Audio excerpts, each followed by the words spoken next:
Hello friends, welcome to our channel. Good morning to all of you. ఈరోజు మనం concept of the డేలో మాట్లాడుకోబోయేది లాలా లజపత్ రాయ్ గురించి. లాలా లజపత్ రాయ్ గారి యొక్క బర్త్డే ఈరోజు మనకి 28 జనవరి. సో ఒకసారి మనం లాలా లజపత్ రాయ్ గారి యొక్క రోల్ అలానే కంట్రిబ్యూషన్ మన ఇండియన్ నేషనల్ మూమెంట్లో దాని గురించి మనం మాట్లాడుకోబోతున్నాం. యాక్చువల్లీ లాలా లజపత్ రాయ్ గారి యొక్క విశిష్టత ఏంటంటే హిందూయిజంలో ఉన్నటువంటి విలువలని ఇండియన్ నేషనల్ మూమెంట్లో ఇంటిగ్రేట్ చేసి మన భారతదేశానికి స్వతంత్రం రావడంలో ఎంతగానో తోడ్పడడం జరిగింది లాలా లజపత్ రాయ్ గారు. సరే, ఒకసారి మనం లాలా లజపత్ రాయ్ గారి గురించి తెలుసుకుంటే కనుక లాలా లజపత్ రాయ్ గారు మనకి వెరీ పాపులర్గా మన నేషనల్ మూమెంట్లో లాల్ బాల్ పాల్ అని ఉంటారు. అందులో మనకి బాలగంగాధర్ తిలక్ అలానే బిపిన్ చంద్ర పాల్ ఇద్దరైతే కనుక ఆ మూడో వ్యక్తి లాలా లజపత్ రాయ్. సరే, లాలా లజపత్ రాయ్ గారు ప్రధానంగా మనకి లాహోర్ ప్రాంతానికి చెందినటువంటి వ్యక్తి. తన యొక్క అంటే లైఫ్ స్పాన్ చూసినట్టయితే కనుక లాలా లజపత్ రాయ్ ఫ్రమ్ 1865 టు 1928లో సో మెయిన్ తన యొక్క లైఫ్ స్పాన్ అనమాట. సో ఇతను లాహోర్ బేస్డ్ లాలా లజపత్ రాయ్ గారు లాహోర్ బేస్డ్ పొలిటికల్ యాక్టివిటీ ఎక్కువగా. ఆఫ్ కోర్స్ ప్రజెంట్ ఇప్పుడు అది మనకి పాకిస్తాన్లోకి వెళ్ళింది అనుకోండి పార్టీషన్ తర్వాత. బట్ మనకి ఇంతకుముందు ఎస్ట్వైల్ యునైటెడ్ ఇండియా ఉన్నప్పుడు ఇది one of the political base.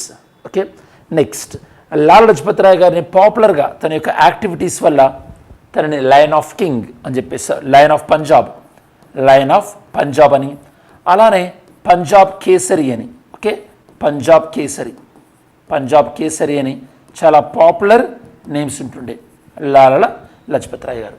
సరే, ఇంకో విషయం స్టూడెంట్స్, మరి లాలా లజపత్ రాయ్ గారు ఈ యొక్క నేషనల్ యాక్టివిటీ కాకుండా తన ఎకనామిక్ సైడ్ కూడా తన యొక్క కంట్రిబ్యూషన్స్ ఉన్నాయి.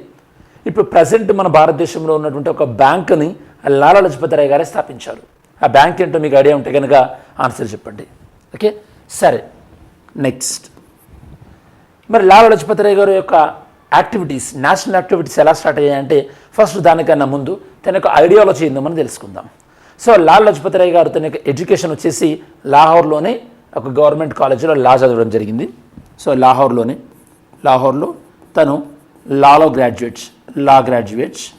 దాని తర్వాత తను he was inspired by Swami Dayananda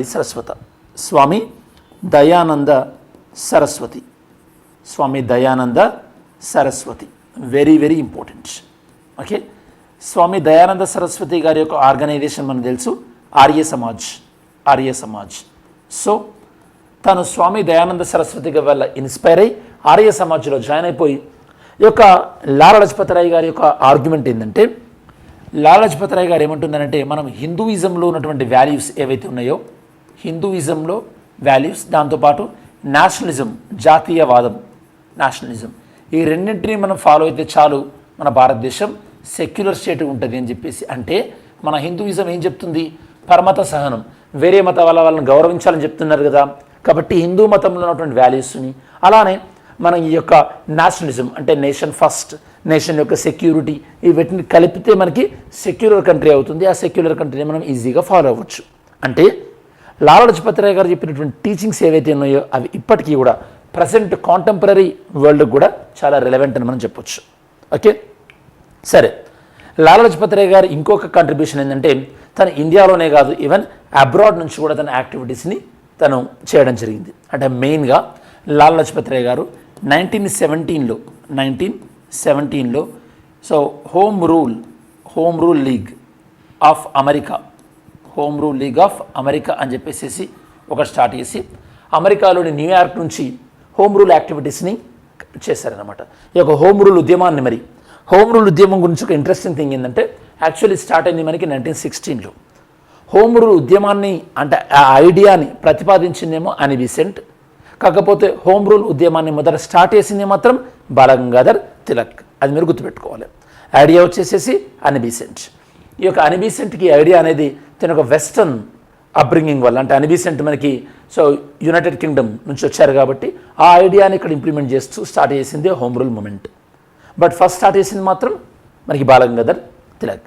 సరే, హోమ్ రూలింగ్ ఫర్ అమెరికా. దాని తర్వాత జరిగినటువంటి ఈవెన్ యొక్క రౌలత్ యాక్ట్ కానీ జలియన్ వాలాబాగ్ ఇన్సిడెంట్స్ వీటన్నింటినీ కూడా లాలా లజపత్ రాయ్ గారు తీవ్రంగా క్రిటిసైజ్ చేయడం జరిగింది, కండెమ్ చేశారు. ఓకే, మనకి రౌలత్ యాక్ట్ లాంటి చట్టాలని, రౌలత్ యాక్ట్. దాని తర్వాత 1920లో లాలా లజపత్ రాయ్ గారు ఈవెన్ నాన్ కోఆపరేషన్ మూమెంట్లో కూడా ఇన్వాల్వ్ అయ్యారు.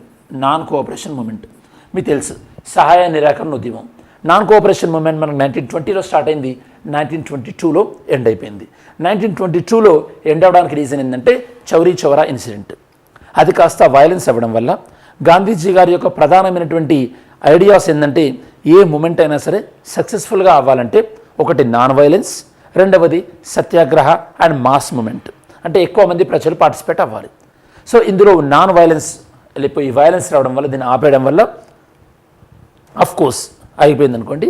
నెక్స్ట్ 1921లో లాలా లజపత్ రాయ్ గారు సర్వెంట్స్ ఆఫ్ పీపుల్ అని చెప్పేసి ఒక సొసైటీని ఏర్పాటు చేశారు.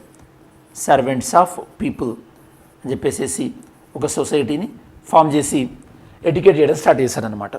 ఇంకొక విషయం గుర్తుపెట్టుకోవాలి, ఆర్య సమాజంలో యాక్టివిటీస్తో అసోసియేట్ అయి ఉండడం వల్ల నెక్స్ట్ లాలా లజపత్ రాయ్ గారు ఈవెన్ లాలా లజపత్ రాయ్ గారు తర్వాత రోజులలో Lala Lajpat Rai so he was involved with Hindu మహాసభతో కూడా ఇన్వాల్వ్ అయి ఉన్నారు. దాంతోపాటు అన్టచబిలిటీకి అగెనిస్ట్గా కూడా, అంటే అన్టచబిలిటీని కంప్లీట్గా సమాజం నుంచి తీసివేయాలి దానికోసం కూడా పోరాడడం జరిగింది. మరి మీకు ఐడియా ఉంటే చెప్పండి, అన్టచబిలిటీ అనేది మన కాన్స్టిట్యూషన్లో ఏ ప్రొవిజన్ చెప్తుంది, ఏ ఆర్టికల్ అనేది మనకి అన్టచబిలిటీని డీల్ చేస్తుంది? ఆన్సర్ ఇవ్వండి. ఓకే సరే, 1921లో సర్వెంట్స్ ఆఫ్ పీపుల్ అనుకున్నాం కదా. దాని తర్వాత మనకి మీరందరూ గుర్తుండాలి, 1919లో మనకి మార్లమెంటో రిఫార్మ్స్ వచ్చినాయి కదా. దానికి 10 years తర్వాత మాంటెక్ చిమ్స్ఫర్ రిఫార్మ్స్ వచ్చినాయి 1929. ఓకే సారీ, మాంటెక్ చిమ్స్ఫర్ రిఫార్మ్స్ 1919 కదా. దాని తర్వాత 10 yearsకి మనకి ఇంకో చట్టం రావాల్సి ఉండే. దానికోసం అని చెప్పేసి సైమన్ కమిషన్ అనేది ఏర్పాటు చేశారు. ఓకే, అంటే మనకి 1929లో చట్టం రావాలి కాబట్టి సైమన్ కమిషన్ ఎప్పుడు ఏర్పాటు చేయాలి? ఆబ్వియస్గా ఒక 2-3 years ముందు చేస్తే వాళ్ళు ఏం చేస్తారు, ఆల్రెడీ ఉన్న చట్టం ఏదైతే ఉందో, అంటే మాంటెక్ చిమ్స్ఫర్ చట్టం ఏదైతే ఉందో దాన్ని వాళ్ళు స్టడీ చేసి కొత్త చట్టాన్ని రిఫర్ చేస్తారు. కాబట్టి సైమన్ కమిషన్ వాళ్ళు 1927లో బ్రిటిషర్స్ అపాయింట్ చేశారు. ఈ సైమన్ కమిషన్ 1928లో ఇండియా విజిట్ అవ్వడం జరిగింది. Simon commission to India. Okay, Simon commission to India. ఇంకొక విషయం మీరు గుర్తుపెట్టుకోవాలి, లాలా లజపత్ రాయ్ గారు మనకి సో భగత్ సింగ్ తన యొక్క మెంటర్గా కూడా భావిస్తారు లాలా లజపత్ రాయ్ గారిని. సైమన్ కమిషన్ ఎప్పుడైతే ఇండియాకి వచ్చిందో మన భారతీయులు ఎవరు కూడా సైమన్ కమిషన్ని యాక్సెప్ట్ చేయలేదు, ఎందుకంటే ఇందులో ఇండియన్స్ ఎవరు లేరు కాబట్టి. మనం ఇచ్చినటువంటి ప్రొటెస్ట్ ఏంది, ప్రధానంగా సైమన్ గో బ్యాక్ అన్నటువంటి నినాదాన్ని మనం ఇవ్వడం జరిగింది. మరి ఆ సైమన్ గో బ్యాక్ నినాదం ఇచ్చినప్పుడు అక్కడ ఉన్నటువంటి లోకల్ ఆఫీసర్ అయినటువంటి విలియం స్కాట్ తను లాఠీ చార్జ్ చేయడం, ఆ లాఠీ చార్జ్లో అన్ఫార్చునేట్గా లాలా లజపత్ రాయ్ గారు మరణించడం కూడా జరిగింది. ఓకే, సో మనం లాలా లజపత్ రాయ్ గారి యొక్క ఒకవైపు ఏమో ట్రెడిషనల్ పాయింట్ ఆఫ్ వ్యూలో, ఇంకోవైపు ఏమో అబ్రాడ్ ఫారిన్ నుంచి కంట్రిబ్యూషన్స్, ఇంకోవైపు ఏమో ఇండియా కంట్రిబ్యూషన్స్ ఇవి. దాంతోపాటు తన ఎకనామిక్ సైడ్ కూడా అని చెప్పాను కదా, తను ఈ యొక్క పంజాబ్ నేషనల్ బ్యాంక్ని ఏర్పాటు చేయడంలో తన యొక్క బ్యాక్ బోన్. దాంతోపాటు లాలా లజపత్ రాయ్ గారు మనకి all India trade union Congress AITUC, okay, AITUC ప్రెసిడెంట్గా కూడా పనిచేస్తారు. అంటే యాక్టివిటీస్, లేబర్ యాక్టివిటీస్ అన్నమాట, అంటే ఈ యొక్క వర్కర్స్ కోసం, అంటే వేరియస్ వేస్ లాలా లజపత్ రాయ్ గారి యొక్క కాంట్రిబ్యూషన్ అనేది. So it's a different wide spectrum of activities. ఇది మనకి ఓవరాల్గా లాలా లజపత్ రాయ్ గారి గురించి తన యొక్క బర్త్డే సందర్భంగా మనం తెలుసుకోవాల్సినటువంటి అంశాలు. మనం ఎప్పుడైనా సరే ఇలా మన ఇండియన్ ఫ్రీడమ్ ఫైటర్స్ గురించి కొన్ని ఇంట్రెస్టింగ్ విషయాలు తెలుసుకోవడం ద్వారా దీన్ని మనం ఒక ఎగ్జామ్ పాయింట్ ఆఫ్ వ్యూలోనే కాదు, ఆబ్వియస్గా మన యొక్క నేషనలిజం పాయింట్ ఆఫ్ వ్యూలో దీన్ని మనం చూడాల్సి ఉంటుంది. ఇది మనకి ఓవరాల్గా లాలా లజపత్ రాయ్ గారికి సంబంధించినటువంటి బ్రీఫ్ ఇంట్రడక్షన్. ఐ హోప్ మీకు ఈ వీడియో యూస్ఫుల్ అయిందనుకుంటా. Have a great weekend. Thanks for watching this video. Jai Hind.